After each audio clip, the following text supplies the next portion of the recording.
ऐन दिवाळीत फटाक्यांच्या आतषबाजीमुळे मुंबई शहर आणि उपनगरातील हवेची गुणवत्ता पुन्हा खालावली असून धोकादायक पातळीवर गेली आहे। ऑक्टोबर महिन्यात प्रचंड उकाड्याने मुंबईकर हैराण झाले असताना हवेच्या प्रदूषणात मुंबई दिल्लीलाही मागे सोडण्याची शक्यता दिसते। या संदर्भातला लोकशाही मराठीचा हा स्पेशल रिपोर्ट पाहूयात।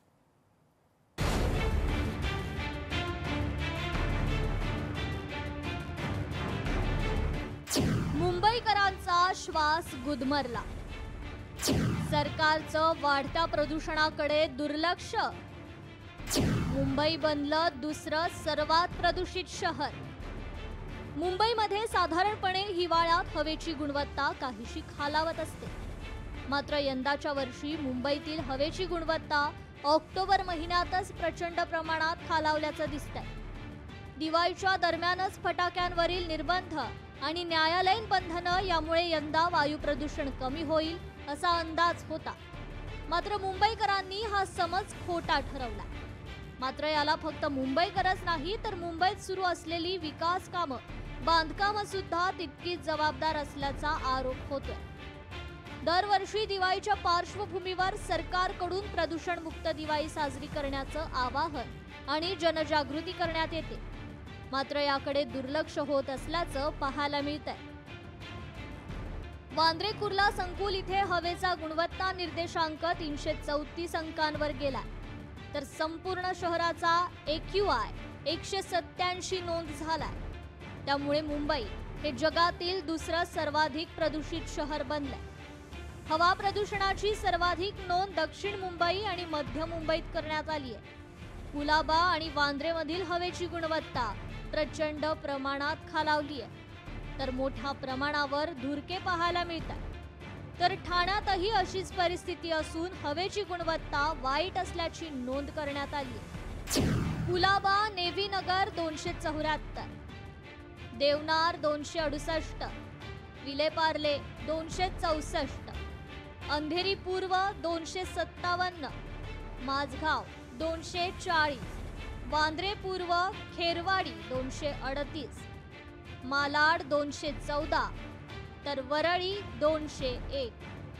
या सर्व वातावरणामुळे आणि काही प्रमाणात फटाक्यांमुळे हवेमध्ये धूळकणांचं प्रमाण आपल्याला वाढलेलं आढळत आहे।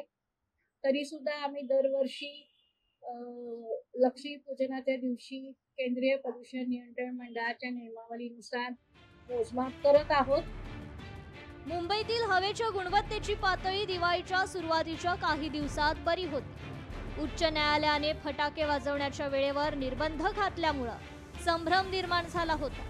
दिवाळीच्या पहिल्याच दिवशी सायंकाळी मुंबईकरांनी बंधनं झुगारून फटाके फोडले आणि हवेची गुणवत्ता थेट अतिवाईट श्रेणीत नोंदवण्यात आली। ऐसे हिसाब से मनाओ दिवाली कि अपने सेहत में अफेक्ट नहीं हो। तो क्रैकर्स में जो है वो धुआं भी होता है और हमारा जो टेस्टिंग का रिजल्ट दिखाता है कि वो धुआं के अंदर टॉक्सिक मेटल्स भी होते हैं जो कि डायरेक्टली हमको और भी डिजीजेस दे सकते हैं। तो क्रैकर्स बर्स्ट करना ये नहीं कि हम लोग इमीडिएटली जो विंटर में हर साल AQI खराब बुरा होते जाता है। मात्र हे वायू प्रदूषण केवळ फटाक्यांमुळेच झालंय असं म्हणणंही योग्य ठरणार नाहीये। मुंबईत सुरू असलेली रस्त्यांची कामं, विकास कामं, इमारतींची कामं, त्यामुळे हवा प्रदूषणात भर पडली। प्रदूषण रोखण्याकरता उपमुख्यमंत्री एकनाथ शिंदे यांनी डीप क्लीन ड्राईव्ह सुरू केला होता, मात्र दुसऱ्याच आठवड्यात त्याची कुठेही लगबग पाहायला मिळाली नाही। तसेच ऐन दिवाळीत प्रदूषणावरून सरकारने जाहिरातीही केल्या नाही। यामुळे सरकारचं दुर्लक्ष होतंय का असा सवाल उपस्थित केला जातोय।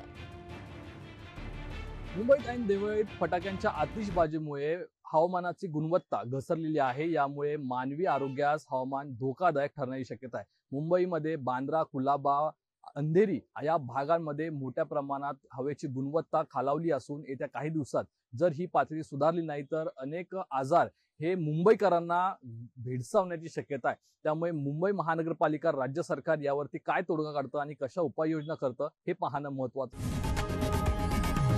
लोकशाही मराठी ऐका, पहा, जागरूक रहा।